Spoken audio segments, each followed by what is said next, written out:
Hold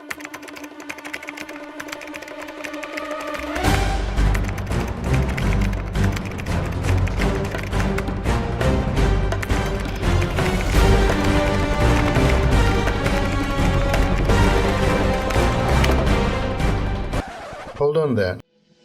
Do you know that passing someone else's ideas, work and phrases as your own is plagiarism? You should never plagiarize. It's one of the worst things you can do as a student. Well, let's learn a bit more about plagiarism so that you can avoid it in the future. If you're using someone else's work, then you should always do proper referencing. Otherwise, it would be plagiarism. The same applies if you're using your own ideas and words from previous assignment. Not referencing your own work is called self-plagiarism.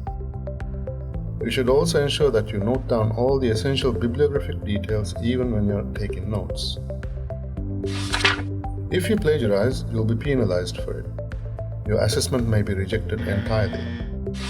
If you get someone else to do your work, or you paid the person, or you did not do a substantial part of the research, you will be penalized. So, to avoid being penalized, do your assessments yourself and do proper referencing. There are many kinds of referencing, but as UV students, you need to use UV Bristol Harvard referencing. UV Bristol Harvard referencing is the system of referencing that students on most UV programs are expected to use in their academic work. The best source of information for referencing is the UV Bristol Harvard referencing page on the UV website. It's important that you use this page every time you're doing any work that needs referencing. You need to use the proper UV Bristol Harvard style citations and end of text referencing in order to do a good piece of work. So, what are citations and end of text referencing?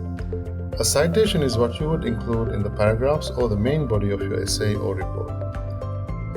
However, the end of text referencing is a detailed list of all the sources you have cited in the body. This reference list is included at the end of the paper. Let's have a closer look at citing. If the citation is for an idea, a paraphrase, or a summary, you'd need to have the author's name and the year of publication at the end of the sentence, or in another part of the sentence. However, if the author is mentioned within the sentence itself, you'll only need to give the year of publication within the brackets. So what do you do if there is more than one author? Well, simple. You write the last names of all the authors in the citation. However, if there are 4 or more authors, only the surname of the first author should be given, followed by et al. In italics. As you can see, if you are referring to, paraphrasing, or summarizing someone else's work, you have to include 2 pieces of information in the citation: the author's name and the year of publication. But if you're taking the exact phrase or sentence from someone else's work, which is also known as quoting, you need to include one additional piece of information: the page number. This means that if you're using a quotation from the source, you'd need to give the author's name, the year of publication of the source, and the page number where you found the quotation. You should keep in mind though that using more quotations shows a lower level of actual knowledge, so it's better to paraphrase or summarize rather than use many quotations. Now let's look at the reference list. An end of the text reference or reference list refers to all the items that you include in detail in a reference list at the end of your essay, report, presentation, or other work. Remember, when you're writing your reference list, you only include sources you have mentioned in the body of your work, and it should be in alphabetical order. There are a few things you need to remember when writing your reference list. The information you include in the reference list and the format depends on what you have sourced your information from. For example, if the reference is a book, the title of the book will be followed by the place of publication and the publisher in this format with a colon separator. As you can see, the title of the book is written in italics and with initial capitals, except for grammatical words. But if it is a journal entry, only the journal name is written in italics. Now, let's see what details need to be included in the reference entry of a journal. If the reference is a journal, then the title is followed by the volume number, then the issue number in round brackets, then a comma and the page range. This is followed by a full stop. If the reference is online, the last part of the entry will be the access date given within square brackets followed by a full stop. The access date has to be given with the day in 2 numerals followed by the month and then the year. Also notice that for online references, the word online is written before the full stop after the title in square brackets.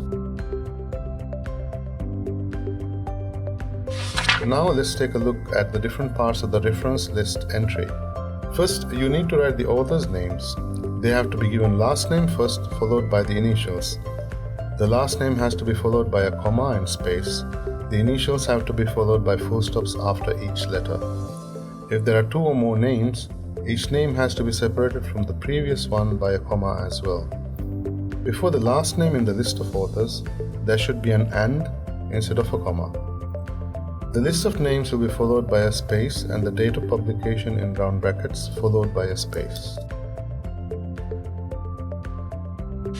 After this comes the title of the book, article or website. As discussed before, the title of the book or journal has a particular formatting. Let's see if you remember.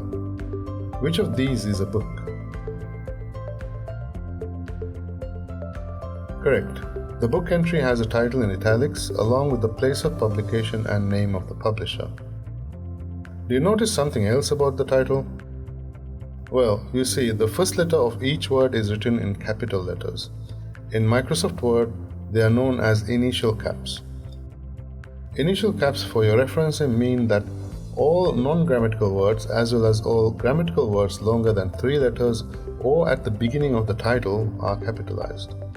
Grammatical words anywhere else in the title will not be capitalized. Let's see.